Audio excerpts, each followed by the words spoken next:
Bon, dans cette partie, nous allons traiter le vecteur quantité de mouvement. Alors, comme son nom l'indique, c'est un vecteur, donc il faut vraiment que tu raisonnes en grandeur vectorielle. Alors, ce vecteur quantité de mouvement, il se note avec la lettre P. Alors, à ne surtout pas confondre avec le poids, d'accord? Généralement, même, elle se note plutôt petit p, un P minuscule avec une flèche dessus, symbole du vecteur. Donc, ce vecteur quantité de mouvement, c'est le produit d'un scalaire, donc ça y a une valeur, le produit de la masse fois un vecteur vitesse. Donc, il a une direction, un sens et une norme qui est le produit d'une masse par une vitesse. Donc, la norme de ce vecteur quantité de mouvement est donc exprimée en kilogrammes fois des mètres secondes moins 1 pour la valeur de la vitesse. Alors, une des propriétés que tu vas souvent utiliser pour ce vecteur quantité de mouvement, c'est qu'il va se conserver si le système que tu étudies est conservatif. Alors encore faut-il savoir ce que ça veut dire qu'un système conservatif. C'est un système qui n'est soumis à aucune interaction avec le milieu extérieur. Voilà. Donc on va prendre, pour faire simple, un exemple. Donc sur l'exemple que je te propose d'étudier, ce sont deux mobiles autoporteurs. Alors tu sais, ce sont les petits mobiles sur coussin d'air qui peuvent se déplacer en limitant beaucoup les frottements. Donc deux mobiles autoporteurs, un mobile autoporteur bleu et un mobile autoporteur rouge. Donc initialement, ce mobile autoporteur bleu est animé d'un vecteur vitesse que je vais noter VA. Alors le petit symbole, c'est AVC, avant le choc. Alors ce qui va se passer dans l'étude de ce mouvement, c'est que le mobile autoporteur va venir rencontrer le mobile autoporteur rouge et il va y avoir un choc élastique, c'est-à-dire un choc où il n'y aura pas de déperdition énergétique. Alors, la notation ici, ça va être le VB, ça va être la vitesse du mobile autoporteur B, AVC, avant le choc. Alors, intéressons-nous maintenant aux deux vecteurs quantité de mouvement. Le premier vecteur quantité de mouvement pour le mobile A, c'est le produit de la masse de ce mobile autoporteur, que j'ai noté MA, fois le vecteur vitesse de ce mobile autoporteur A avant le choc. Alors je l'ai noté, cette quantité de mouvement PA, quantité de mouvement de A, AVC avant le choc. Le vecteur quantité de mouvement du mobile B, au rouge, c'est le produit de sa masse, MB, fois le vecteur vitesse de ce mobile autoporteur rouge. Alors dans cet exemple-là, initialement le mobile autoporteur rouge est immobile. Donc le vecteur vitesse de ce mobile autoporteur rouge, c'est le vecteur nul. Donc le produit d'une valeur, d'un scalaire fois un vecteur vitesse nul, c'est un vecteur vitesse nul. Alors ce qui est important de bien comprendre dans l'utilisation de ce vecteur quantité de mouvement, c'est que le système, il est composé des deux mobiles. Des deux mobiles, c'est à savoir le mobile bleu et le mobile rouge. Avant le choc, ça ce sera notre état initial, et l'état final, notre système, ça sera le mobile bleu et le mobile rouge après le choc. Donc dans le cas présent, le mobile A a exactement la même masse que le mobile B. Initialement, la norme du vecteur vitesse du mobile bleu, voilà, qui est ici, est de 5,010-1 mètres par seconde. Et comme je te l'ai dit il y a 2 minutes, la norme de ce vecteur vitesse pour le mobile rouge est de 0 mètres par seconde. Alors le mobile A va se déplacer ici, son vecteur quantité de mouvement va se conserver, donc ce que j'ai représenté ici c'est le produit M fois le vecteur vitesse, donc on est bien homogène à une grandeur vectorielle, il faut bien raisonner en grandeur vectorielle. Donc le mobile bleu se déplace jusqu'au moment où il y a un choc élastique. Après le choc, le mobile autoporteur bleu va s'immobiliser et le mobile autoporteur rouge, lui, va continuer à progresser. Alors d'un point de vue des notations, j'ai noté le vecteur quantité de mouvement de A, APC, après le choc. Voilà, c'est le produit de sa masse fois son vecteur vitesse. Et comme il est immobile, le vecteur vitesse est un vecteur nul. Donc ce produit et le vecteur nul est égal au vecteur nul. En revanche, le mobile rouge, lui, maintenant, a une vitesse non nulle. Alors on peut quand même constater quelque chose, c'est que la direction et le sens de ce vecteur quantité de mouvement entre le mobile bleu avant le choc et le mobile rouge après le choc, et ben la direction et le sens sont les mêmes. En ce qui concerne la norme, et ben on va essayer de la déterminer juste après. Donc le mobile autoporteur rouge va continuer son mouvement. Alors à l'état final, donc on va comparer l'état initial et l'état final. À l'état final, les deux masses sont inchangées, il n'y a pas eu de transfert de matière entre les deux mobiles. En revanche, le mobile A, qui lui avait une vitesse de 5 mètres par seconde, est immobile à l'état final. Le mobile rouge, qui avait une vitesse nulle initialement, est animé d'une vitesse dont la norme est de 5,010-1 mètres par seconde. Alors, on va faire un petit bilan quantitatif, parce que en termes de direction et de sens, c'est assez intuitif et assez logique. La direction et le sens de ce vecteur quantité de mouvement n'ont pas changé. Alors, on se rappelle que normalement, si le système est conservatif, il doit y avoir conservation de ce vecteur quantité de mouvement, c'est-à-dire conservation du vecteur quantité de mouvement pour tout le système à l'état initial. On doit retrouver ce même vecteur quantité de mouvement pour tout le système à l'état final. Donc là, déjà, d'un point de vue vectoriel, il y a conservation de la direction et du sens. En effet, la direction et le sens de ce vecteur quantité de mouvement, elle est la même entre l'état initial et l'état final. On va maintenant s'intéresser à la norme. Alors, le vecteur quantité de mouvement pour ce système, je l'ai dit, c'est tout le système, c'est le mobile bleu plus le mobile rouge. Eh bien, il faut faire la somme des vecteurs de quantité de mouvement du mobile A plus le vecteur quantité de mouvement du mobile rouge avant le choc. Donc, la quantité de mouvement du mobile rouge avant le choc, je te le rappelle, il était immobile. C'était égal au vecteur nul. Donc, la quantité de mouvement de ce système à l'état initial, elle est égale à la quantité de mouvement du mobile A avant le choc. Dans ce cas-là, ici, la norme de ce vecteur quantité de mouvement à l'état initial, elle est égale à la norme du vecteur quantité de mouvement de A avant le choc. Donc, si on fait le calcul littéral, et l'application numérique. Donc on a la masse ici qui doit être exprimée en kilogrammes. La norme du vecteur quantité de mouvement est exprimée en kilogrammes mètres seconde moins 1. Donc on multiplie la masse de ce mobile autoporteur en kilogrammes par la valeur de la norme de son vecteur vitesse, à savoir 5,10 moins 1. Et on trouve 3,010 moins 1 kg mètre seconde moins 1. Maintenant, on va voir s'il y a également conservation de la norme de ce vecteur quantité de mouvement de tout ce système-là après le choc. Donc, après le choc, on va faire le calcul. Le vecteur quantité de mouvement du système à l'état final, c'est la quantité de mouvement du mobile A après le choc, plus la quantité de mouvement du mobile B après le choc. C'est la somme de deux vecteurs. Donc, comme le mobile A est immobile le choc, son vecteur quantité de mouvement est nul. Et donc le vecteur quantité de mouvement de tout le système à l'état final est égal au vecteur quantité de mouvement du mobile rouge après le choc. Donc lorsque l'on passe à l'application numérique, on retrouve 3,010-1 kg mètre seconde moins 1. Bon, maintenant je vais te proposer de travailler sur un deuxième exemple. Donc on va toujours conserver ces deux mêmes mobiles autoporteurs, sauf qu'on va rajouter une bague de surcharge. On va alourdir le premier mobile autoporteur bleu. Donc sa masse n'est plus de 592,8 grammes, mais est montée à 933 grammes. Pour sa vitesse initiale, on va toujours la conserver à 5,010-1 mètres par seconde.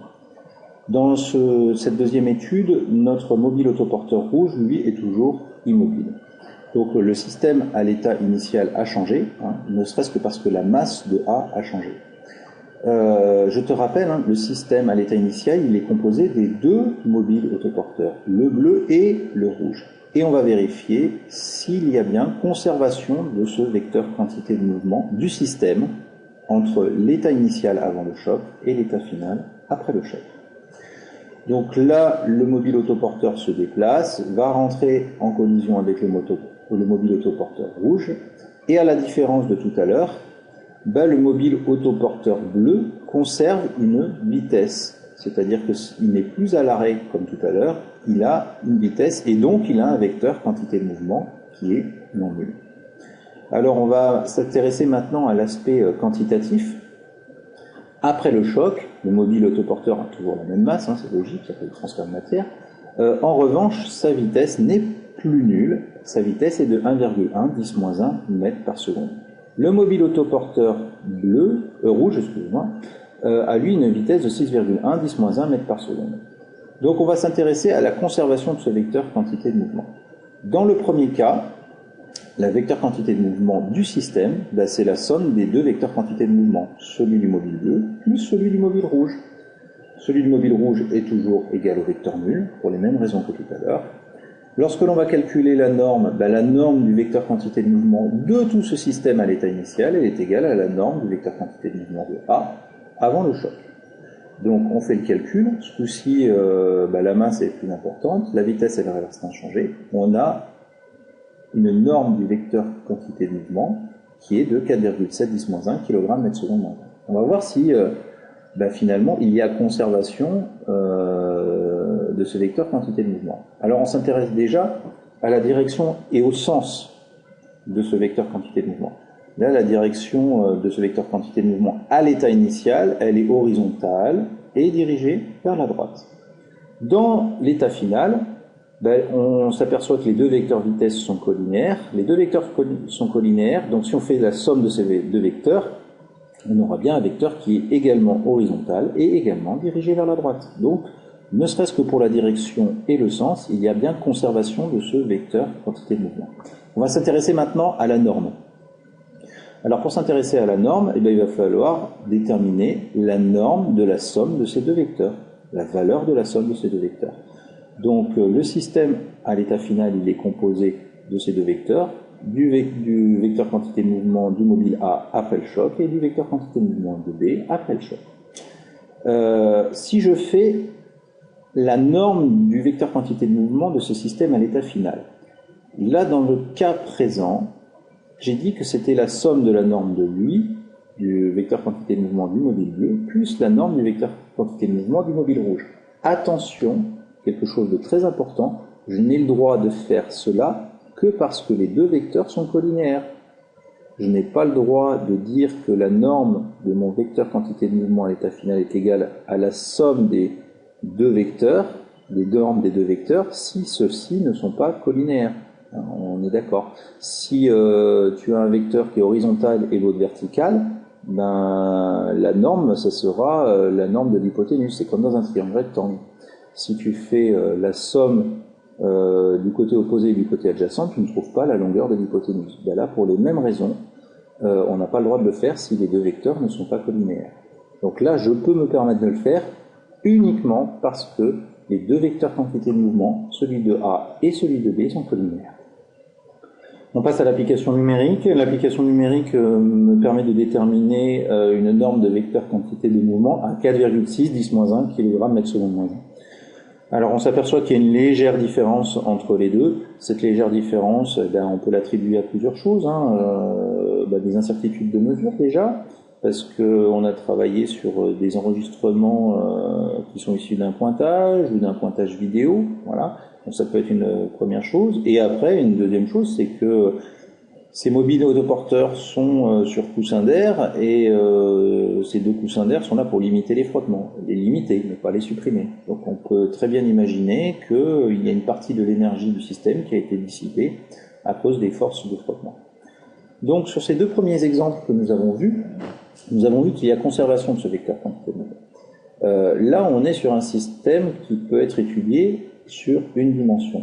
Je te propose maintenant d'étudier le même type de mouvement, mais sur deux dimensions, et de vérifier s'il y a bien conservation de ce vecteur quantité de mouvement. Alors, comment faire ? Je vais te proposer de travailler sur une vidéo. Alors, la vidéo, elle est la suivante. Il faut que je la retrouve. Voilà, elle est ici. Cette vidéo, ce sont deux mobiles autoporteurs qui vont rentrer en collision. Donc, je la lis une première fois. Voilà. Les deux mobiles autoporteurs rentrent en collision l'un avec l'autre. Donc là, évidemment, on n'est plus sur un mouvement unidimensionnel. Alors, on va travailler sur l'enregistrement. Donc le mobile autoporteur qui était en haut avait une masse de 749,2 grammes et celui qui était en bas avait une masse de 631,7 grammes. Les petites croix que tu vois ici sont les enregistrements des positions de ce mobile, des deux mobiles au cours du temps. Donc du mobile rouge qui était en bas et du mobile bleu qui était en haut. Si tu veux déterminer le vecteur quantité de mouvement du système avant le choc, alors on se rappelle bien, hein, le système c'est le mobile autoporteur bleu et le mobile autoporteur rouge. Donc là, il faut absolument, si tu veux déterminer le vecteur quantité de mouvement de ce système, faire la somme du vecteur quantité de mouvement du bleu avant le choc et avec le vecteur quantité de mouvement du rouge avant le choc. Donc là, par pointage et par utilisation d'un logiciel de pointage vidéo, j'ai déterminé la vitesse et j'ai tracé, en utilisant une échelle adéquate, le vecteur quantité de mouvement du rouge avant le choc. J'ai procédé de même pour le bleu avant le choc. Et si je veux déterminer le vecteur quantité de mouvement du système avant le choc, il faut que je fasse le vecteur quantité de mouvement du bleu plus le vecteur quantité de mouvement du rouge. Donc le vecteur qui est ici, je l'ai reporté au bout de la flèche du vecteur quantité de mouvement du bleu. Voilà, je l'ai reporté ici. Donc les deux vecteurs là que j'ai dessinés en vert sont identiques. Et le vecteur quantité de mouvement du système, voilà, c'est la somme vectorielle du vecteur quantité de mouvement du bleu plus le vecteur quantité de mouvement du rouge. Là, je vais reprendre ce que j'ai dit il y a 2 minutes. On s'aperçoit bien que si tu veux déterminer la norme, la valeur du vecteur quantité de mouvement de ce système avant le choc, tu n'as pas le droit de faire la norme de celui-ci, du bleu, plus la norme du vecteur quantité de mouvement du rouge. Il faut bien faire une somme vectorielle, et puis après, grâce à ton échelle, tu remesures la taille de ton vecteur et tu peux déterminer sa norme. Donc ça, on a tracé le vecteur quantité de mouvement du système avant le choc. Maintenant, si on prend le vecteur quantité de mouvement de ce même système après le choc, eh bien de la même manière, je détermine la vitesse du mobile rouge après le choc, je multiplie par la masse et je trace le vecteur quantité de mouvement.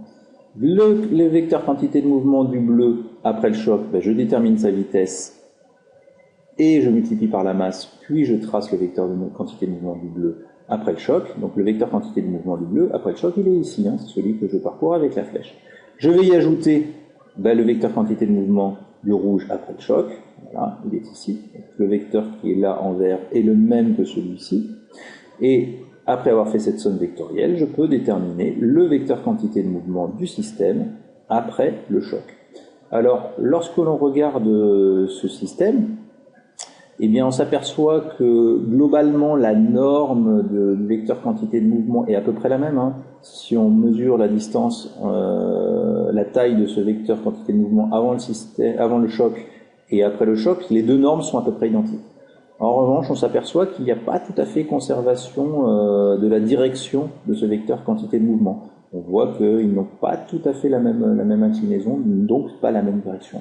Alors ça, on peut l'attribuer au fait que ce soit un système réel. Voilà, des chocs réellement élastiques dans notre vie du quotidien, il n'y en a pas beaucoup. Donc on n'a pas tout à fait la conservation de ce vecteur quantité de mouvement, en dépit du système avec les petits ressorts que tu as pu voir sur la vidéo. Voilà, j'espère que cette vidéo t'aura permis de mieux comprendre le vecteur quantité de mouvement. Ce qui est vraiment très important de comprendre, c'est que c'est une grandeur vectorielle et que c'est une grandeur qui se conserve vectoriellement, c'est-à-dire en direction, en sens et en norme. Voilà, je te dis à bientôt pour une prochaine vidéo.